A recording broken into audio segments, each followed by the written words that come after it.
If you really want to understand what keeps you alive, or, what happens when the machinery breaks down and kills you, you really have to look much closer than just the beating heart or the expanding lungs. Right, you have to get down to the molecular level. Exactly. You have to look at the molecules. So today, we are doing a deep dive into the hidden biological systems that keep you ticking. We're going to dissect the human body at the microscopic level. Yeah, and to do that, we're relying on a really foundational resource. It's called MCQs in Biochemistry by G. Vidyasagar. Right, which is this incredibly dense, comprehensive text used by medical and pharmacy students for huge entrance exams. No, it's rigorous. I mean, it is packed with data. It is. But our mission for this deep dive is to extract the absolute highest yield medical and scientific knowledge from it without getting totally bogged down in impenetrable jargon. We want to translate those dense biochemical mechanics into practical, clinical realities. Which is so important because biochemistry isn't just, abstract pathways on a whiteboard.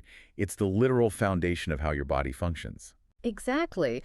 I mean, consider this for a second. Do you know which cellular organelle is nicknamed the suicide bag? That's always a fun one. Right. Or think about this. Why are you, as a human being, uniquely susceptible to a painful joint disease like gout, while a dog or a cat is just practically immune to it? Well, to understand those vulnerabilities, we really have to start on the factory floor of the human body, which is the cell itself. Okay, let's go there. So our cells are packed with organelles, right? And each one performs highly specialized tasks. Most of us are familiar with the mitochondria. The powerhouse of the cell, obviously. Exactly, generating APP. And then you have the ribosomes, which act like these tiny 3D printers, translating genetic code into physical proteins. But that suicide bag nickname you mentioned, that belongs to a membrane-bound organelle called the lysosome. Calling a microscopic structure a suicide bag sounds incredibly dramatic. I mean, does every single cell really have a built-in self-destruct button? It does, yeah. And for a really good reason. I mean, lysosomes are basically the cellular waste disposal system. Yeah. They're these spherical sacs filled with potent, highly acidic digestive enzymes called hydrolases. Oh. And their normal day-to-day job is just to swallow up worn-out cell parts or misfolded proteins, even engulfed viruses. And they dissolve them down to their basic molecular building blocks so the cell can recycle them. So they're essentially containing a localized vat of acid inside the cell. Precisely. I mean, the inside of a lysosome sits at a pH of about 4.5, which is highly acidic compared to the rest of the cell. Wow. And they earned that dramatic nickname because of what happens when a cell becomes fatally damaged or infected. If the cell's structural integrity fails, or if it receives a specific programmed signal, the membrane of the lysosome ruptures. And all that acid just... Yeah, all those digestive enzymes spill out into the main body of the cell. They immediately begin digesting the cell's own internal structures from the inside out. That is wild. It's a controlled demolition. It's called autolysis. The cell essentially sacrifices itself to prevent a spreading infection or just to clear the way for new, healthy cells. It's just this incredibly high-stakes waste management system. But, to run that system, the cell constantly needs fuel. Absolutely. And carbohydrates are the main fuel source, right? With glucose acting as the primary energy currency circulating in your blood. But glucose isn't the only sugar out there. How does the body handle chemical cousins to glucose, like galactose? Oh, galactose is a fascinating example. It is what we call an epimer of glucose. An epimer? Yeah. If you look at their chemical structures side by side, they are virtually identical. They have the exact same number of carbon, hydrogen, and oxygen atoms.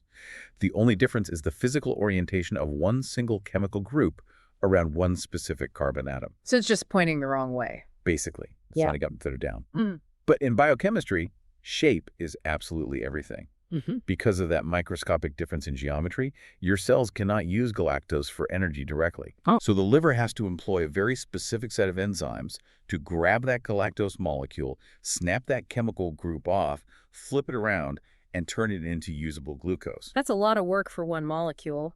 And when we string hundreds or thousands of those single sugars together, we get polysaccharides, like glycogen, which is this massive polysaccharide we use to store glucose in the liver and muscles. It's sometimes called animal starch in the book. Right.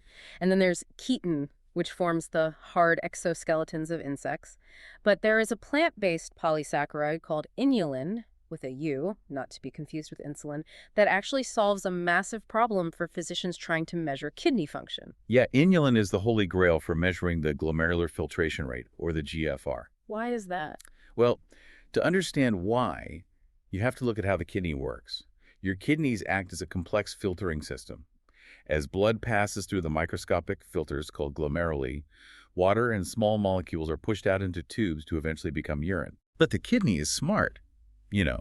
As that fluid travels down the tubes, the kidney actively reabsorbs the good stuff back into the blood, like glucose, and actively secretes extra garbage into the tubes. Which makes it really hard to tell exactly how much fluid the primary filter is actually processing, right? Because the fluid volume keeps changing further down the line. Exactly, it's a moving target.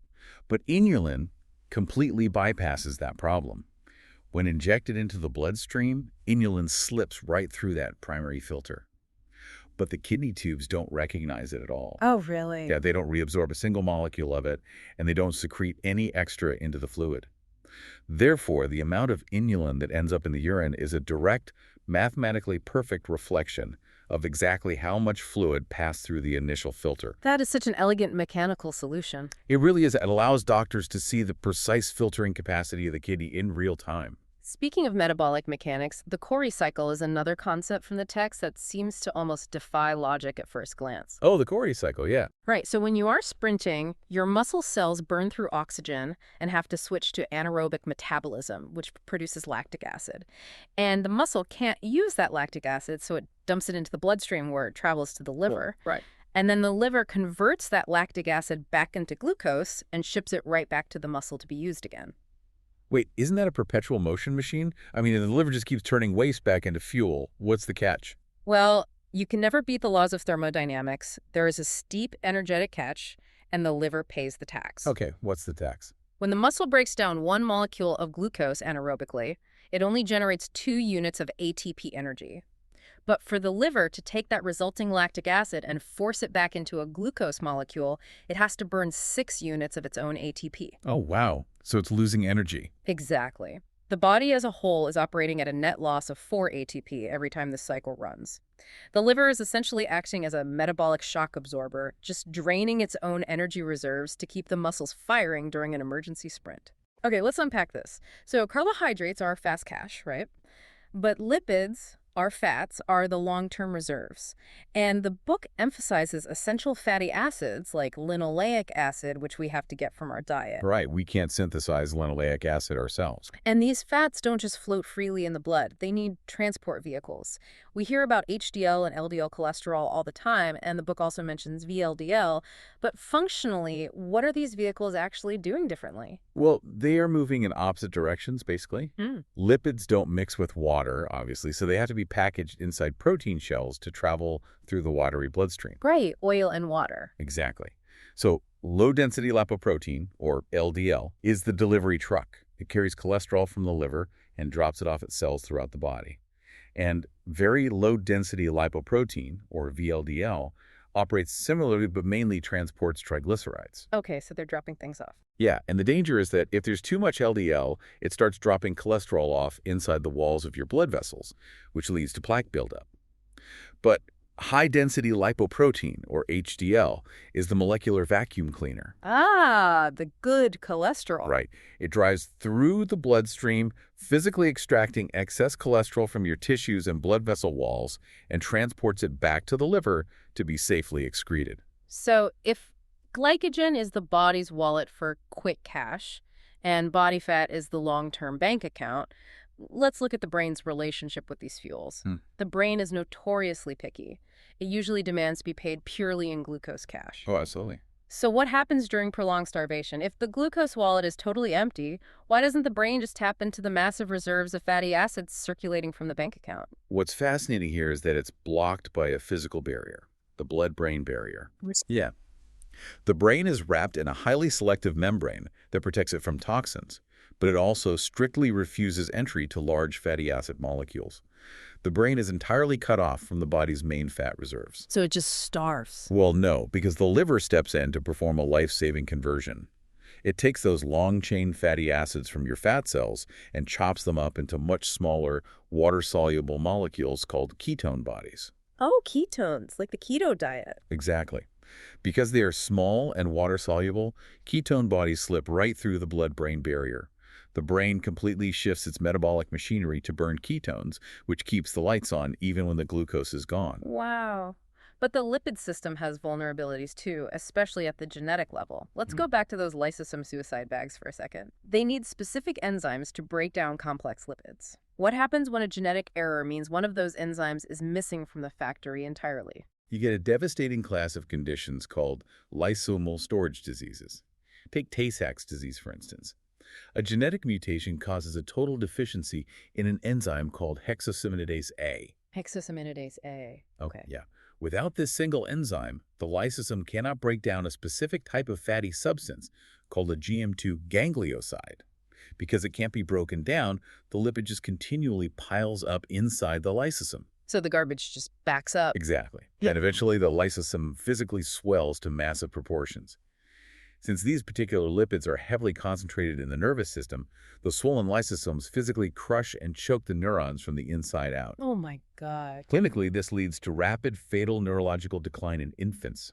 And the book mentions others too, like Gaucher's disease, where you're missing glucocerebrosidase, or Niemann-Pick disease, which is a deficiency in sphingomyelinases. But the mechanism is similar. Yeah, they all involve a missing enzyme causing a massive toxic backup of lipids inside the cells. It is staggering that missing one microscopic worker can collapse the entire nervous system. Which brings us to the actual physical structure of those workers, our proteins and enzymes. Right. Carbs and fats are the fuel, but proteins are the structural scaffolding and the active machinery. And proteins are just strings of amino acids. Yes, there are 20 standard amino acids, and their specific molecular shapes dictate everything. I mean, the simplest amino acid is glycine. It's unique because it's the only one that is optically inactive. Optically inactive. What does that mean practically? It means it lacks a chiral center. In simple terms, it doesn't have a bulky side chain. It is tiny and incredibly flexible. Because of that microscopic flexibility, glycine is the only amino acid small enough to fit into the tight, twisting corners of the collagen triple helix. Oh, wow. Yeah, it is the reason your skin, tendons, and bones have structural integrity. And the sequence of these amino acids is violently strict, right? I mean, how does one single amino acid being out of place cause the massive systemic damage we see in a condition like sickle cell anemia? It all comes down to electrical charge and physical shape. Hemoglobin is the massive protein inside your red blood cells that carries oxygen. In a healthy person, the sixth amino acid in the hemoglobin beta chain is glutamic acid, which is hydrophilic. It loves water. Okay, glutamic acid loves water. Right. But in sickle cell anemia, a genetic typo replaces that glutamic acid with an amino acid called valine. And valine is hydrophobic. It hates water. Yeah. When the oxygen levels in the blood drop, that water-hating valine desperately tries to hide from the watery environment of the red blood cell. It violently latches onto an adjacent hemoglobin molecule to shield itself. So they start sticking together. Exactly. Millions of hemoglobin molecules polymerize, snapping together to form rigid, microscopic spears inside the red blood cell. These physical spears warp the flexible, round red blood cell into a stiff, jagged sickle shape. Which gives the disease its name. Right. And those rigid sickles get wedged in the microscopic capillaries, completely blocking blood flow. It causes excruciating pain crises and starves downstream tissues of oxygen, all because one water-loving molecule was swapped for a water-hating one. That structural precision requires a constant dietary supply of protein to maintain. And if that supply stops, we see profound clinical malnutrition. The book actually details two specific types, kwashiorkor and marasmus. Yeah, those are critical pediatric distinctions. Right, and we're actually going to come back to the exact mechanisms of those two for our review exercise at the end of the show. But basically, the presence or absence of a protein called albumin dictates whether a starving child will present with massive fluid swelling or just extreme muscle wasting. Yes, oncotic pressure is heavily reliant on dietary protein. Exactly. Now, proteins also build our primary defense systems, our antibodies or immunoglobulins. The text outlines a few. IgG is the nimble one that crosses the placental barrier, right? Right, protects a developing fetus. And then you have IgA, which is heavily concentrated in exocrine secretions like breast milk and saliva. And IgE is the one that mediates allergic reactions. But IgM is structurally fascinating.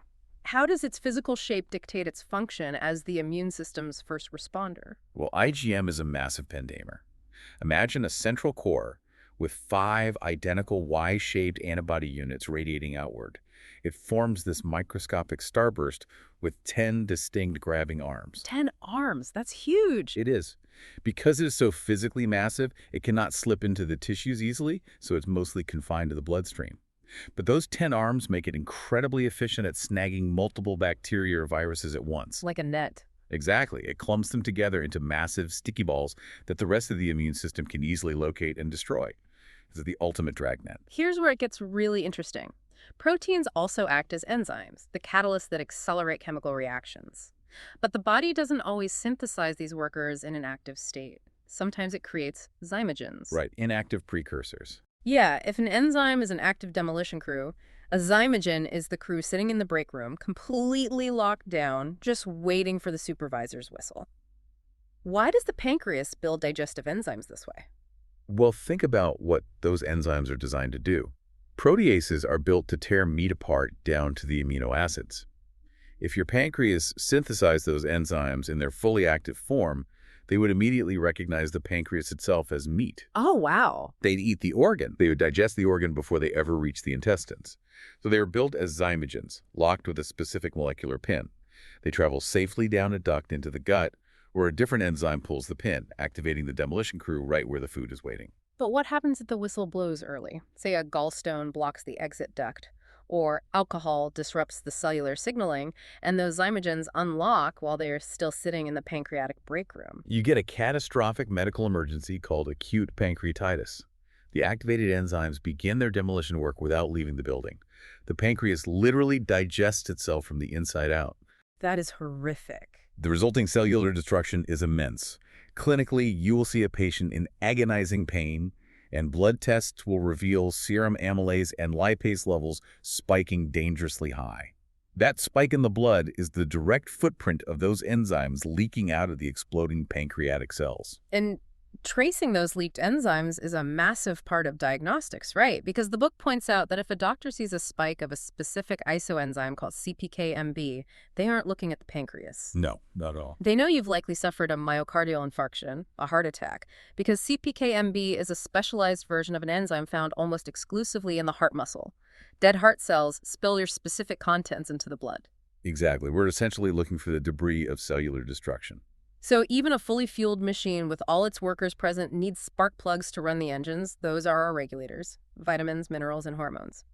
Biochemically, the book separates vitamins into fat-soluble A, D, E, and K, and water-soluble, which are the B vitamins and vitamin C. Right, fat-soluble vitamins can accumulate in fat tissue and actually reach toxic levels, while water-soluble ones are easily flushed in the urine. But what is the actual mechanism of a vitamin? Why do enzymes need them?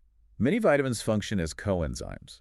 An enzyme is a large protein with a specific pocket called an active site where the chemical reaction happens.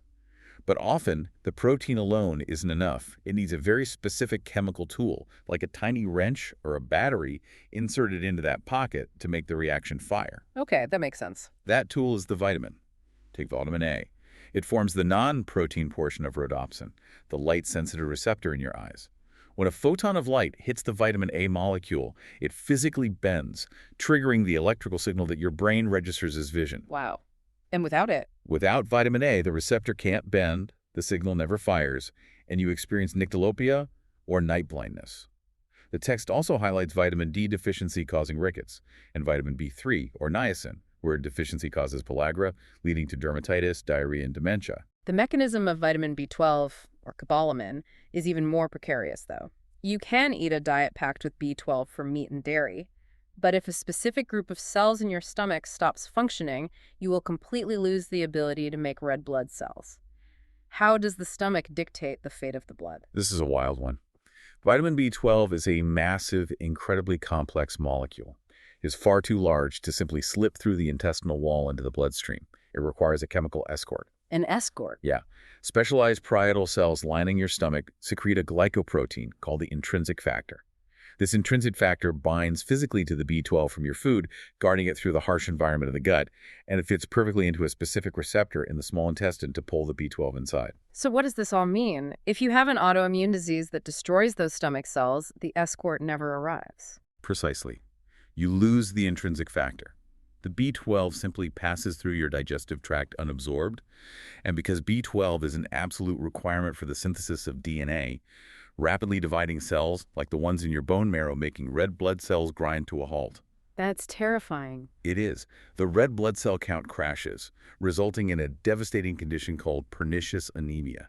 Minerals play a similar regulatory role. The book notes that iron is vital for hemoglobin and stored as ferritin, but then there's copper. It's an essential trace mineral, but it is highly toxic if it's allowed to roam free in the blood. It requires a transport protein called ceruloplasmin. What happens in Wilson's disease when the ceruloplasmin levels drop? In Wilson's disease, a genetic mutation prevents the liver from properly loading copper onto ceruloplasmin, and it also prevents the liver from excreting excess copper into the bile. Because the copper has nowhere to go, it accumulates inside the liver cells until they die, causing severe cirrhosis. And then where does it go? The unbound copper spills into the blood and deposits in other organs, particularly the brain, causing severe neurological and psychiatric damage. Fascinatingly, it also deposits in a membrane around the edge of the cornea in the eye, creating a highly visible, rusty brown or green halo known as a Kaiser-Fleischer ring. You can literally see the copper in their eyes. Yeah, it's a huge diagnostic clue. Hormones are the ultimate master regulators. Insulin and glucagon play a constant, highly sensitive tug-of-war to manage blood sugar. The beta cells in the pancreas secrete insulin to act as a key, unlocking cells so they can absorb glucose after a meal. Right. And between meals, the alpha cells secrete glucagon, forcing the liver to chop up its stored glycogen to push glucose back into the blood. And we also need iodine to synthesize our thyroid hormones, T3 and T4. But when a hormone system fails, how does a physician know which one is broken? Well, if we connect this to the bigger picture, we can look at the density or specific gravity of a patient's urine in the case of diabetes. Oh, right. Because there are two different diseases with similar names. Exactly. Diabetes mellitus is the failure of insulin. Diabetes insipidus is a failure of an entirely different hormone in the brain, the antidiuretic hormone, which tells the kidneys to hold on to water. If a patient is constantly urinating, a doctor can check the specific gravity of the urine to immediately identify the broken system. How does the density give away the broken hormone? In diabetes insipidus, the kidney simply isn't receiving the signal to reabsorb water, so the body dumps massive volumes of pure, highly dilute water. The specific gravity of the urine drops precipitously. Okay, because it's just water. Right. But in diabetes mellitus, the missing insulin means blood sugar levels skyrocket. As the kidneys fill to the blood, the sheer volume of excess sugar spills into the urine. Because sugar is osmotically active, it drags a massive amount of water with it. That sugar physically weighs the urine down, causing the specific gravity to rise. Ah, so the density of the urine instantly points the physician to either the pancreas or the brain. Exactly. Everything is incredibly precariously linked. The body goes to extreme lengths to maintain absolute balance. Even our blood pH is strictly held at an incredibly tight window of 7.4. The book points out that if it drops below 7.35, you are in a state of acidosis and in profound medical danger. Yeah, maintaining that 7.4 requires a constant chemical buffering system. The most important buffer in the blood is the bicarbonate system, which relies on a strict 20-to-1 ratio. 20-to-1. Yes, you need exactly 20 parts of basic bicarbonate for every 1 part of acidic carbonic acid. Your lungs manage the acid side of the ratio by breathing out carbon dioxide, and your kidneys manage the base side by actively holding on to or excreting bicarbonate into the urine.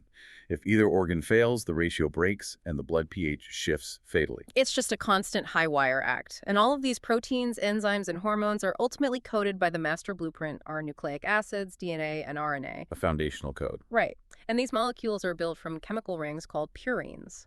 But just like every other molecule we've discussed, purines have an expiration date. They get broken down and recycled. And the specific way the human body breaks down purines brings us back to the question of gout. Right, from the intro. When humans break down purines, the final metabolic waste product is uric acid. If it builds up, it precipitates into microscopic needle-like crystals in the joints, triggering the agonizing pain of gout. But why is this just a human problem? I mean, my dog eats a diet full of meat, digesting billions of cells containing DNA and RNA, breaking down those same purines. Why doesn't a dog get swollen joints packed with uric acid crystals? This raises an important question. And the answer is that humans are walking around with a massive evolutionary glitch in our biochemical software. Almost all other mammals possess an enzyme called uricase. Uricase? Yeah. Uricase grabs that highly insoluble, slightly toxic uric acid and breaks it down one crucial step further, converting it into a highly soluble compound called allantoin. Allantoin dissolves easily in blood and is flushed effortlessly in the urine. But we don't have it. Exactly. Somewhere in our primate evolutionary history, a genetic mutation deactivated the gene that codes for uricase. We lack the enzyme completely. Because we don't have uricase, uric acid is the absolute end of the line for our purine metabolism. So it just stops there. Yeah, it builds up in our blood, pushing right up against the edge of its solubility limit. A slight increase in purine intake, or a slight decrease in kidney function, and those crystals crash out of the blood and into the joints. Mm-hmm. We are uniquely vulnerable simply because we are missing one single step in the metabolic pathway. And the purine pathway is unforgiving. I mean, the text mentions that if a genetic error knocks out the enzymes responsible for salvaging and recycling purines earlier in the process, like the total absence of the HGPRT enzyme in Lesch-Nyhan syndrome, the resulting spike in uric acid doesn't just cause joint pain. No, it is much worse. It causes devastating neurological destruction and agonizing behavioral symptoms in children. It proves that biochemistry isn't just a list of esoteric pathways on a page. It is the literal foundation of human suffering and human health. Altering just one single molecular variable, one missing enzyme, one swapped amino acid, changes the entire physiological equation. Which brings our deep dive full circle. We started by looking inside the microscopic architecture of the cell, witnessing the controlled demolition of the lysosomatolysis. We explored how our liver pays an energetic tax to run the Cori cycle, and how our brain survives starvation by switching to ketone bodies because fatty acids can't cross the blood-brain barrier. We covered a lot of ground. We did. We unpacked the devastating mechanical cascades that happen when a single amino acid is swapped in sickle cell anemia, or when zymogens prematurely detonate inside the pancreas. We've seen how a missing intrinsic factor in the stomach shuts down red blood cell production, and how our missing evolutionary uricase leaves us vulnerable to gout. The interconnectedness of it all is just incredible. It really is. Now, because our mission is to ensure this knowledge sticks, I want to address you directly with a clinical review exercise based entirely on the molecular mechanisms we discussed today. Okay, let's hear it. Here is your scenario. Imagine two pediatric patients presenting to a clinic with severe malnutrition. Patient A has a dramatically swollen, distended belly, and the mother reports the child was recently transitioned from breast milk to a diet composed entirely of starchy carbohydrates with zero protein. Okay, classic presentation. Right. Now, patient B presents completely differently. They have extreme muscle wasting, appearing emaciated with a total loss of subcutaneous fat due to an absolute starvation of both calories and protein. So, based on our deep dive into protein synthesis, albumin, and osmotic pressure, what are the two specific protein energy malnutrition diseases you should diagnose here, and which one applies to which patient? That is a phenomenal test of the clinical mechanics we've covered. I highly recommend reevaluating the section on dietary protein and fluid balance if you need a hint. Remember how the liver makes albumin, and what happens to the fluid in the blood when that albumin vanishes? That's a huge hint. It is. Well, thank you for joining us on this exploration of the molecular machinery that keeps us alive. As you go about your day, think about those lysosomal enzymes quietly managing waste inside your cells, or the fact that a missing evolutionary enzyme is the only reason a rich meal might make your toe hurt. Keep questioning your assumptions, stay curious, and take a moment to appreciate the incredible, perfectly balanced biochemical machine that is the human body.